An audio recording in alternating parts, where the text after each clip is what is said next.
Good morning everyone, my name is Christian from Two-Headed Wolf Gaming and welcome back to Path of Exile. During this episode what we will do, we will go into Nico's mine encampment to show you another league mechanic that was somewhere in the past and now is that came out somewhere in the past and now it's part of the game. So let's go to the Azurite mine. As stated in the last episode, if you've watched it, I'm starting to get a bit of a cold or something. My voice is not feeling too well. So if it breaks at any point or I talk less during the episode, please don't be upset with me.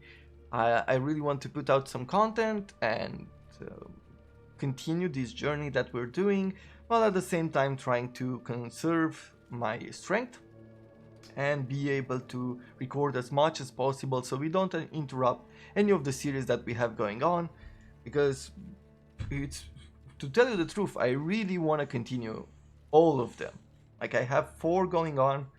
When I started, I was thinking that I could be doing 2 series, and now I've added 2 more on top of that, which is crazy, but it's very fun for me. So let's see. Here is Nico's mine. What you do is that you start going through the mine.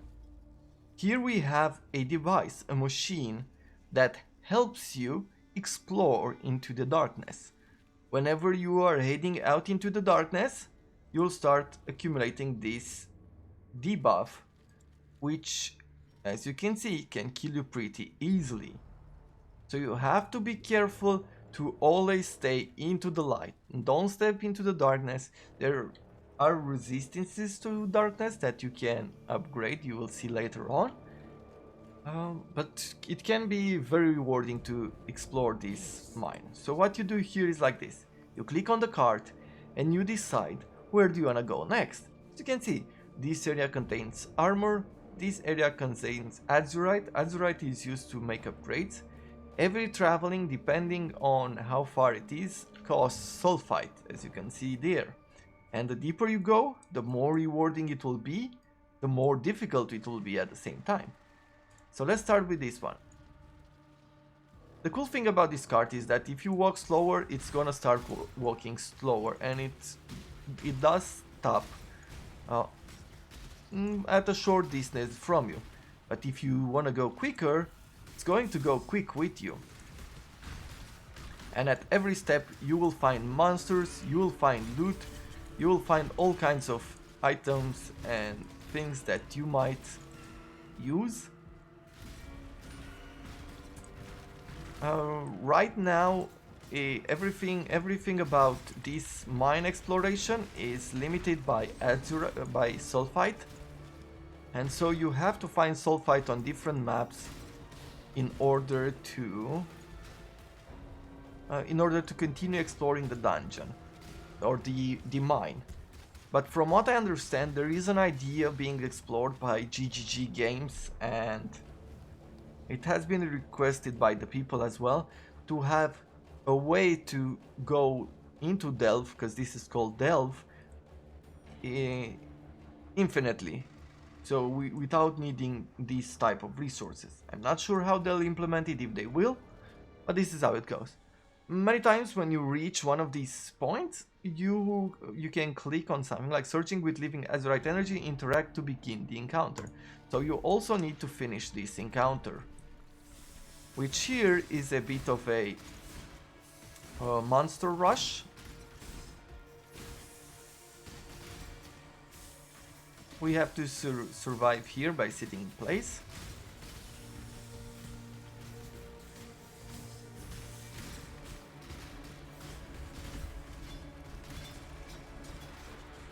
And as you can see, we are receiving plenty of items. There's a lot to look for into these mines. Now, there are loot filters. I talked about them before, and As through this playthrough, we're not gonna explore too much Nico's mine. We're gonna do it a few times, probably, as we collect resources, but not too much. But in the future playthrough, in the next playthrough, where I'm going to show you how to make it, how to make your experience a lot better, I will be showing you how loot filters work and how useful they are, especially when we're going into Delph. The cool thing is, whenever you finish an encounter in this area, like the entire line that we walked through is now lighted up, so you could go exploring, you could go through here, through the darkness, try to find different riches, and some of the best secrets are covered into the darkness. Talk to Nico at the mining camp. When we're going back, we can talk to him. And as you can see, this is the panel that upgrades our experience into the mine. We have a maximum sulfite capacity that we can collect while exploring the map, the other maps, right? Doing the campaign. We have darkness resistance, which lets you walk into the darkness for longer. We have light radius, that means the light around the cart. We have flares and we have dynamite. Flares are used when you are in the darkness, maybe exploring for something. You can pop flares to cancel or reduce that darkness effect, basically saving your life many times. And dynamite are used to crack secret walls that will lead you to even more treasure. So let's do this. Let's craft what they ask us to. They say use a dynamite to destroy a fractured wall. Now, fractured wall could be pretty difficult to find. I guess for now, let's head down, let's head deeper. There are different ways in which you could discover them.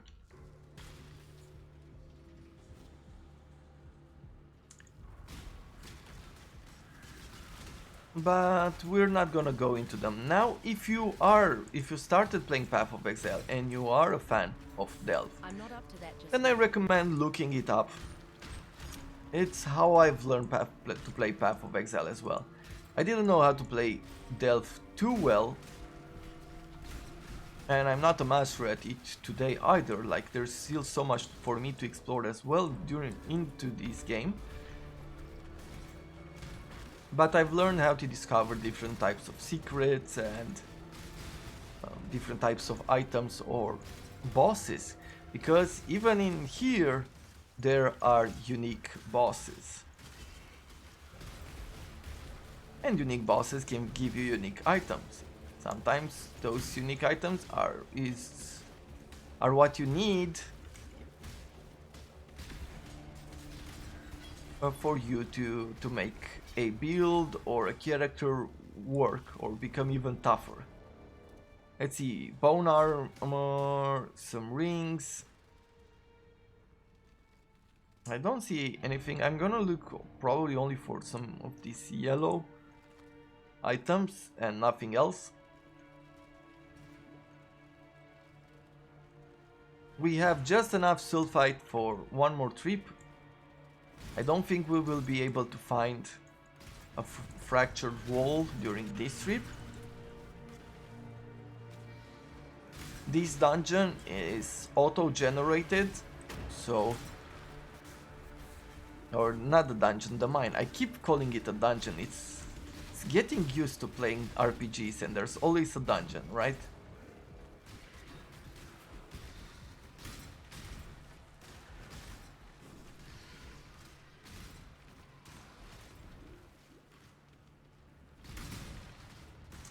I think the fact that the cart always picks up when you are in front is really cool. Like, you don't have to babysit it too much. You want to stay in its radius, but you don't have to exaggerate. Here we have some buried undead.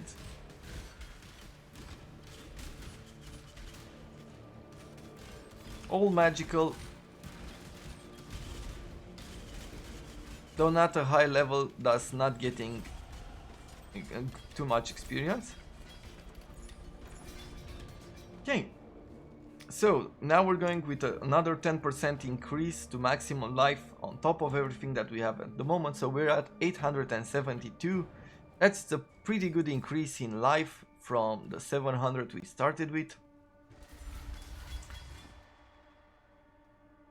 Armor and evasion. Some evasion rating might be good.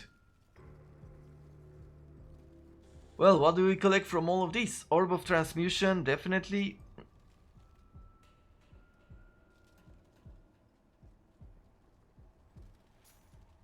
Some coins.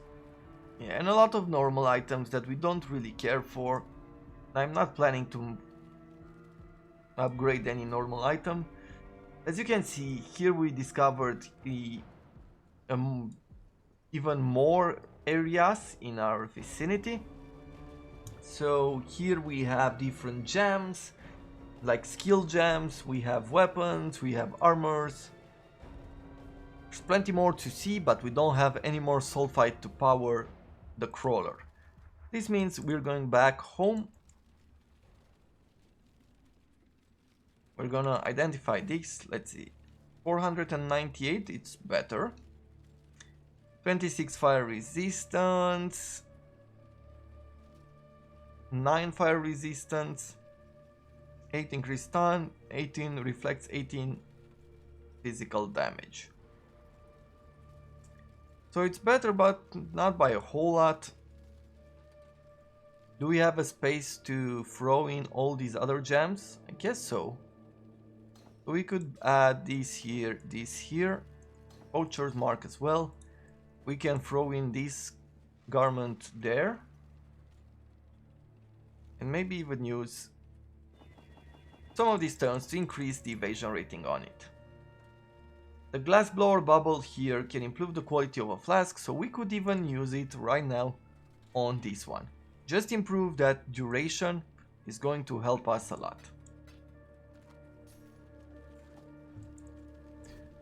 Okay, well, that's it for Delve for now.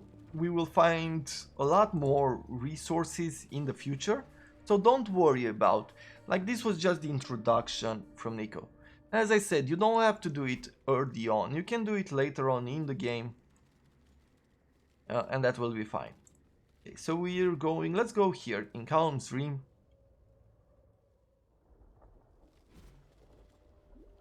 In a land of fire. This isn't the Karui that I know.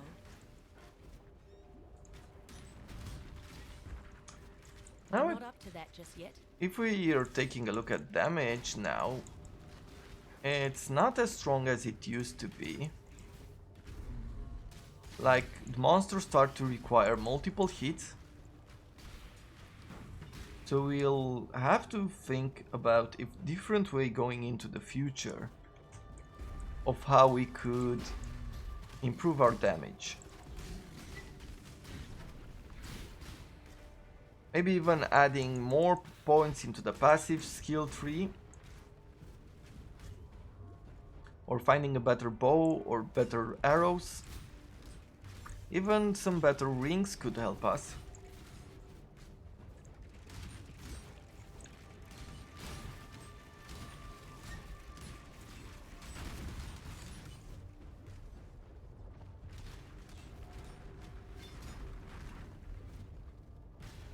It's good that we have a nice golem.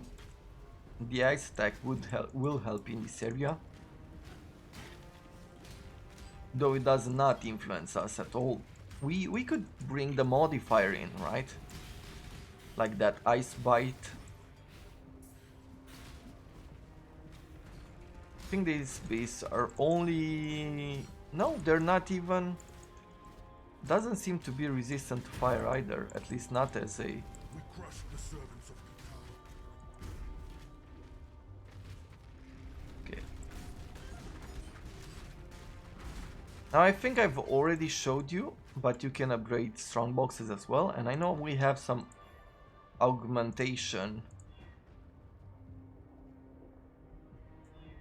here. items. So contains one additional magical items and guarded by rogue exiles. There we have it. Transmutation. Another arrow. Okay, didn't get anything too impressive. Let's continue the journey.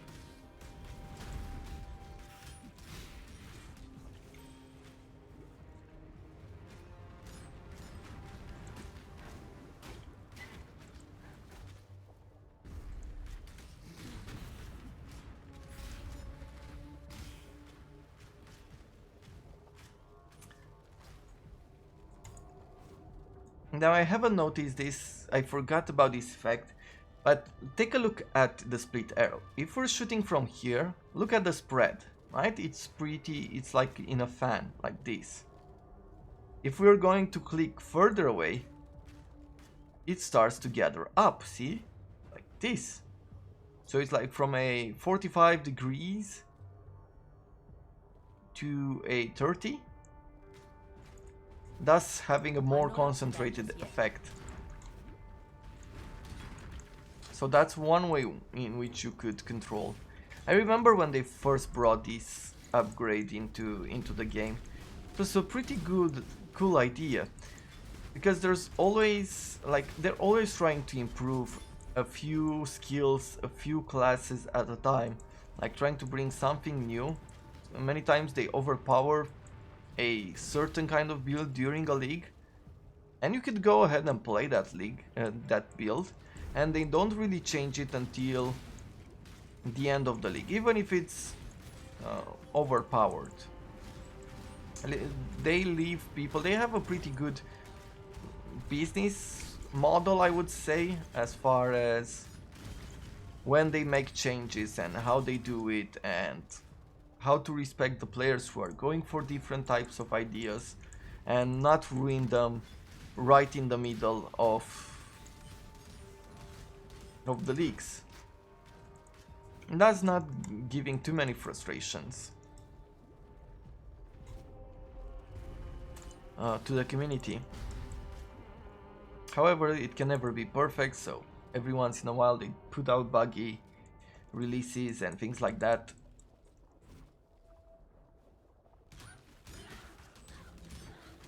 But even so, I think they're doing their best. They're doing some really good things. I think it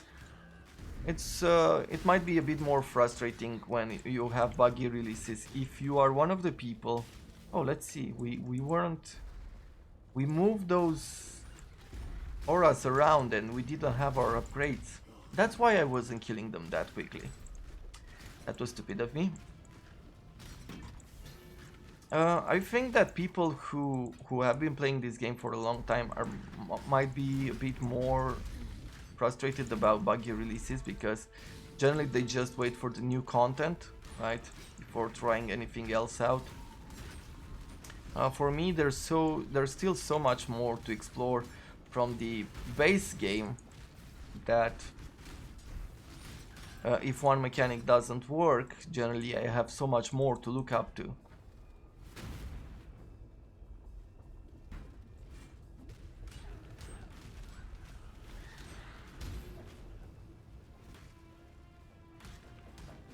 Okay, we found ourselves a gem cutter prism.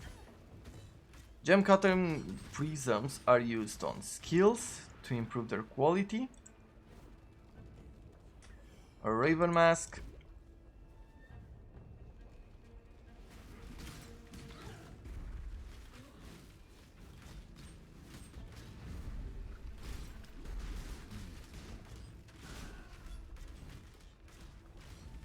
Resistance, frenzy as damage, extra life, resistance to fire. I'm not up to that. He had plenty of buffs as an epic enemy.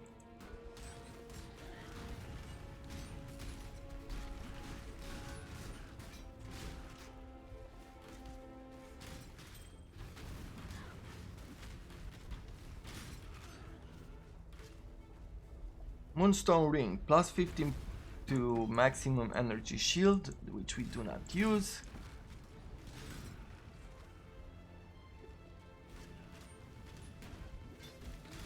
Another jeweler's orb, nice. And we are at level 42 already. So let's go here. Let's see, what are we going to increase next? I think mana regeneration, flask charge and strength could be a pretty good idea. Here we have increased evasion and maximum life. Oh, we could start here. Like look, plus 12 to maximum life, okay. Well, let's go defense just a tiny bit more, because I do like these nodes.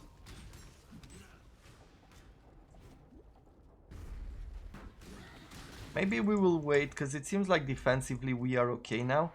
Maybe we'll wait on those nodes until future notice. Until we are starting to feel threatened again. Let's see. Blunt arrow quiver.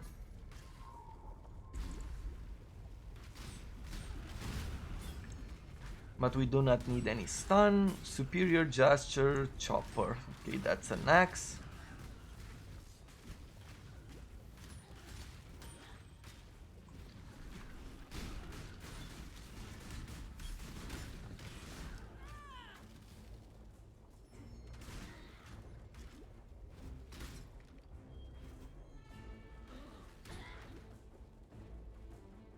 Okay, poacher's mark here.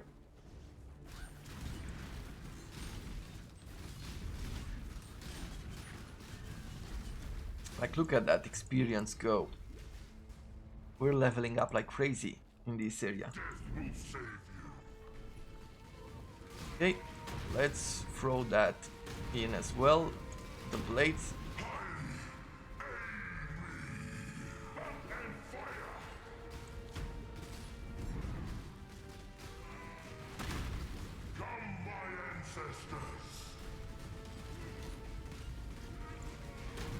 As you can see, I'm popping the flask pretty quickly. Whoo!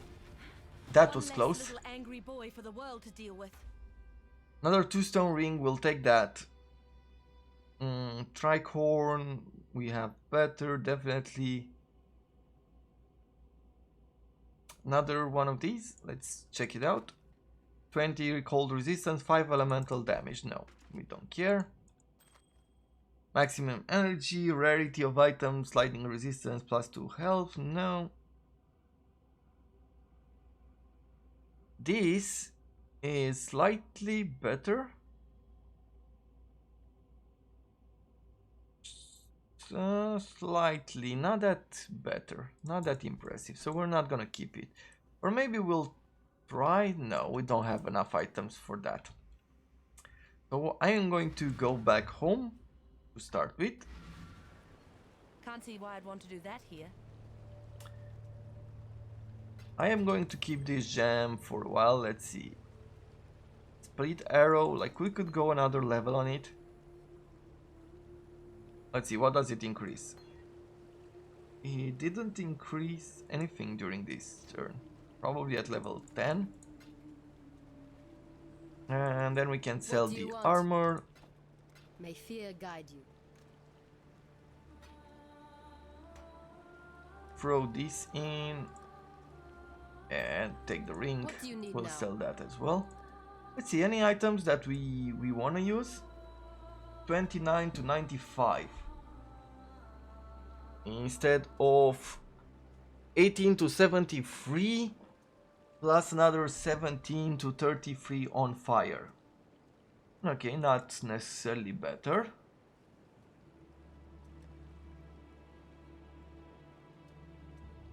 May fear guide you.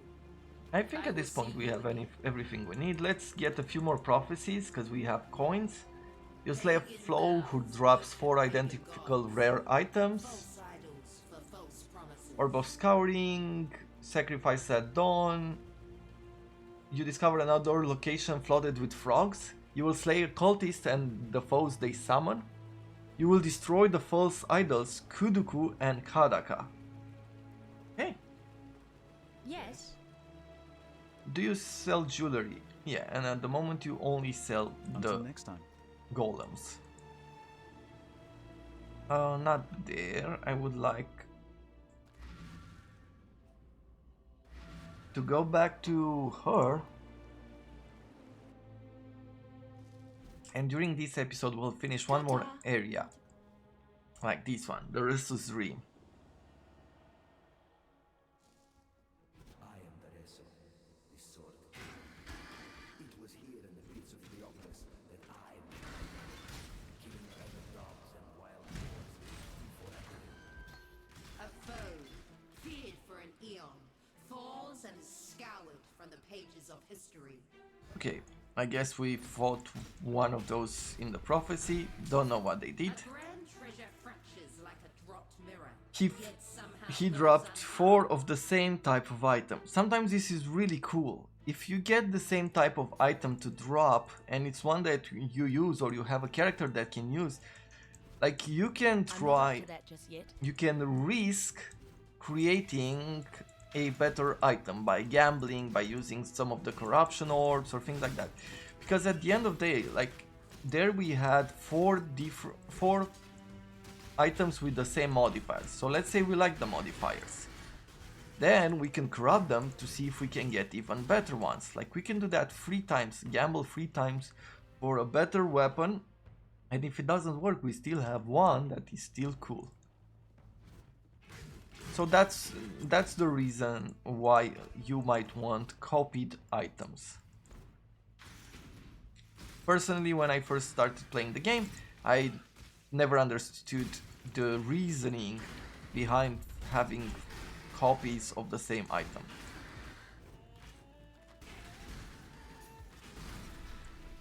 But that is basically the main idea of it. Some people keep one and sell the other. Like there are different ideas that you could apply.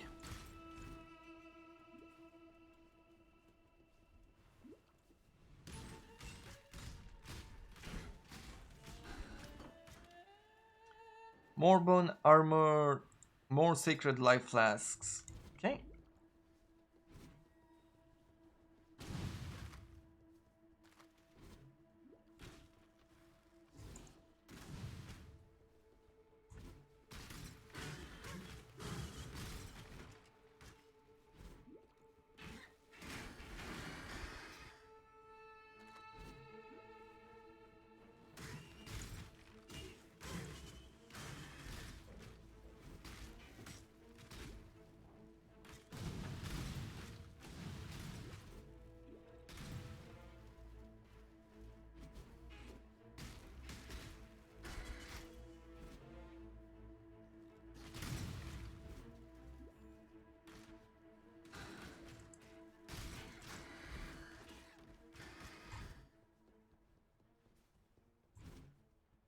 Come on, gladiator or swordmaster.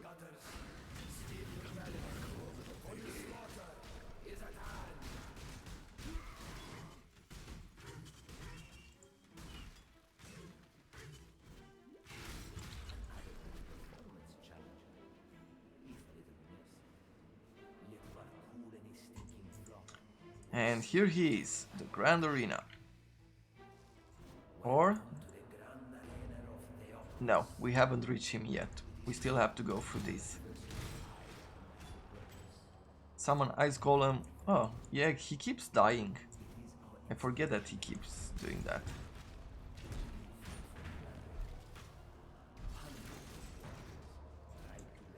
I'm not up to that just yet.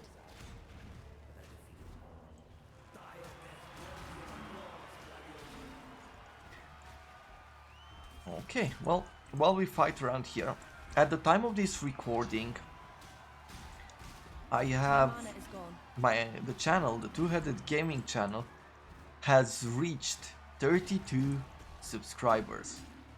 There are 32 people who decided to follow what I do, and for that, no, even though I'm putting out different types of game and everybody likes, or there are people who like different things,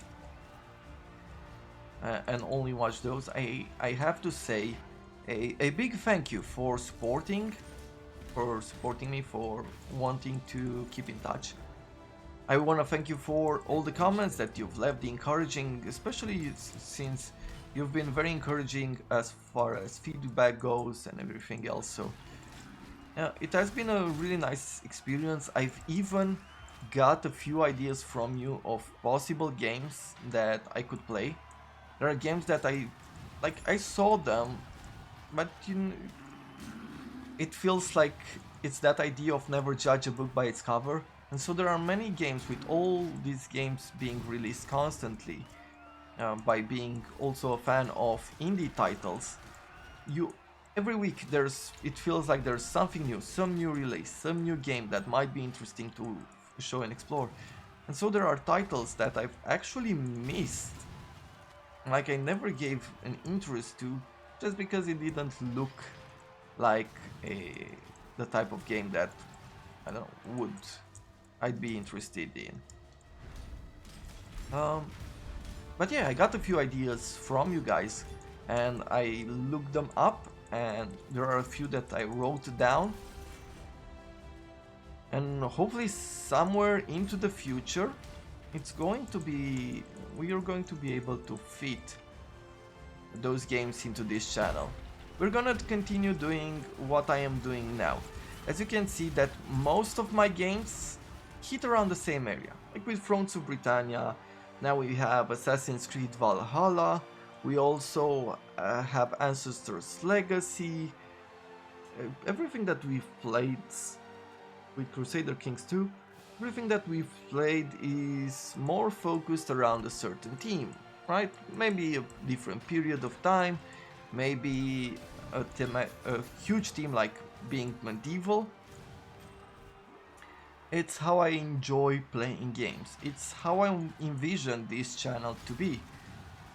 But as an idea, I want to be a variety I'm not up to that just yet. kind of gaming channel, because I do enjoy all types of game. I'm not really one who would specialize for a very long time into a particular one. Though at this point I'm also debating like having multiple series, for example on Path of Exile, especially when there's new leagues, trying new characters out with you guys and things like that. But yeah, after we're playing. A king on swords is nothing if he cannot defend his crown. Is this a joke to you?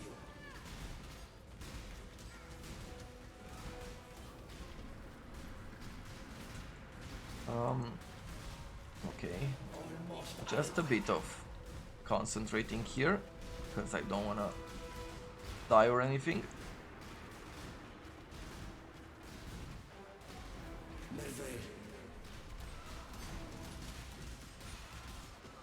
Ooh. Yeah, what did I say about not dying? I tried.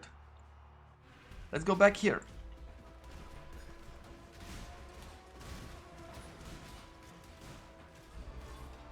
There we have it. The only love you had, Doreso, was for yourself.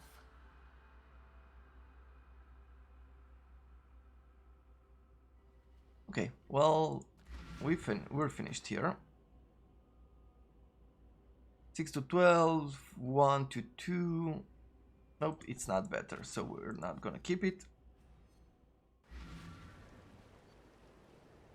And so all in all, even though I wanna, What do you want? I am going to keep a certain theme going, like there's always going to be games surrounding the same time or things like that. Can't see why I'd want to do that. I am going to bring some off-topic titles, if I can call them like that. Meaning that, for example, Path of Exile doesn't really fit into our medieval theme. It's fantasy, it's different world, and there's always going to be games like this as well. Games that do not fit the mold that we're playing, just because they're bringing new content out, there's new releases. I am thinking about whether to bring to the channel Cyberpunk, for example, whenever that game comes out. And if we're gonna do that, it's definitely going to be outside of the medieval theme that we have going on for the moment. And I'm not sure I feel like moving from the medieval theme into something more cyberpunk just yet, just so that we can play cyberpunk. Okay? Now that's the main idea of it. But all in all, this is what I'm going to do. I am going to be recording in the following days an intro video to the channel, because now I have a better idea of how I want things to look, in at least in the near future, not too much in the long term, because as much as I gather a community around the type of gamer that I am, the community will be also influencing me into the type of YouTuber or content creator that I become. So it's going to be very interesting to see how it will be like for this channel going forward. But there's one thing that I want to leave this episode with, and that is that I thank you very much for your support, and thank you for sticking around and for interacting with me and liking the video, subscribing to the channel, doing all that which you already know that supports me and the growth of this channel. And for that I am grateful to you guys, and I'm grateful for all the time that you give me in watching the videos. With that being said, let's blow a wall.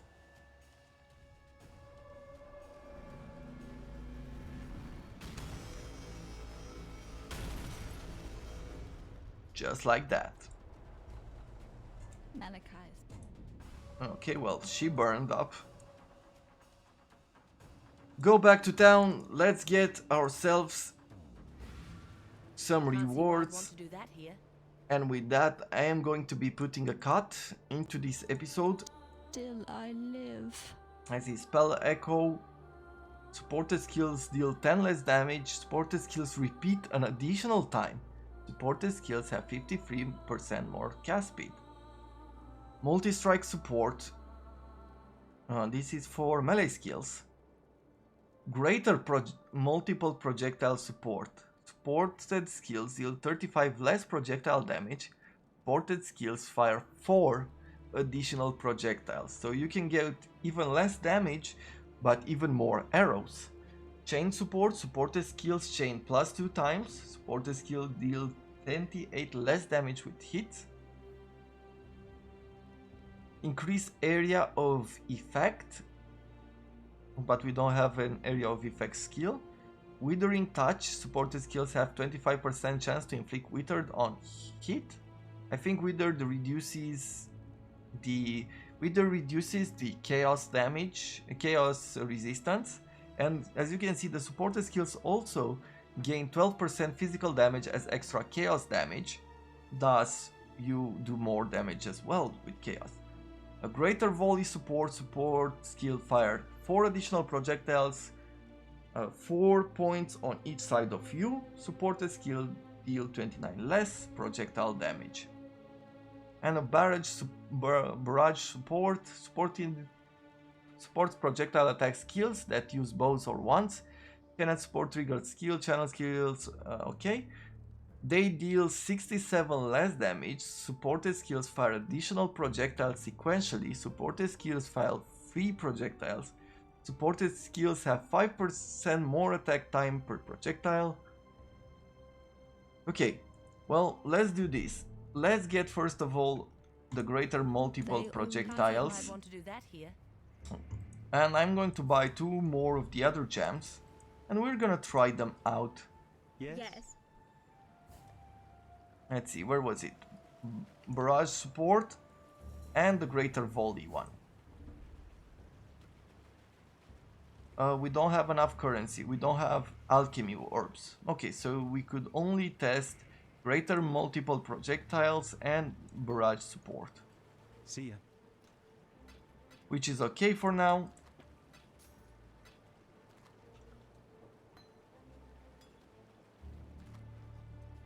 Okay, well, this is all the voice that I have available for today. Now I'm going to take a break and relax my voice before I start work. So for the moment, I thank you very much for watching, and I look forward to seeing you in the next episode. Have a wonderful day, everyone.